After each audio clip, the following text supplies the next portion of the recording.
పనులు ఎంత త్వరగా చేద్దామనుకున్నా కానీ ఫాస్ట్గానే అవడం లేదు.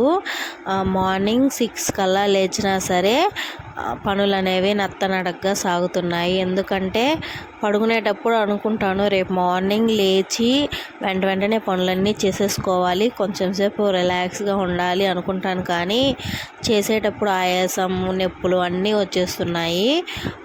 వాషింగ్ మిషన్లో నిన్నే బట్టలు వేశాను. సరే ఇవాళ చేత్తో ఉతుక్కుందాంలే వాషింగ్ మిషన్లో డైలీ ఎందుకు, కరెంటు బిల్ సేవ్ చేద్దామనే ఆలోచనలో ముందు బట్టలు అయితే నానబెట్టేశాను చేత్తో ఉతకడం కోసం.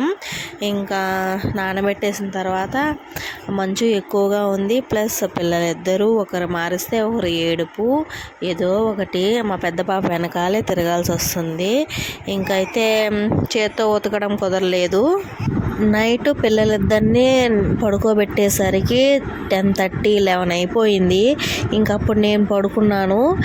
ఇంక మధ్యలో చిన్న పాప లేస్తూ ఉంది, ఏడుస్తూ ఉంది. చిన్న పాప ఏడు బాబిన తర్వాత పెద్ద పాప, అలా ఇద్దరిని చూసుకోవడం కష్టంగా ఉండి మార్నింగ్కి హెడేక్ కూడా వచ్చేసింది.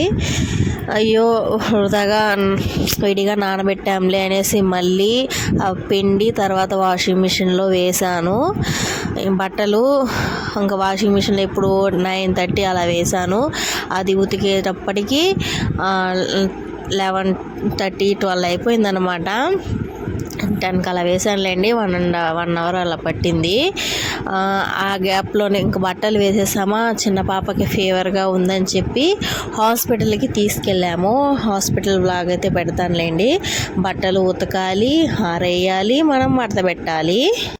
నాకు బట్టలు ఉతకడం ఇష్టం, ఆరబెట్టడం ఇష్టం, కానీ మడత పెట్టాలంటేనే ఎందుకో కష్టం. విడివిడిగా మడత పెట్టి దాన్ని ఎవరికి కబోర్డ్లో సర్దాలి, ఇంకా దేనికది సపరేట్ చేయాలి, అదే కష్టం అండి. మీలో ఎంతమందికి ఇలా అనిపిస్తుంది అయితే కామెంట్ చేయండి. Bye bye.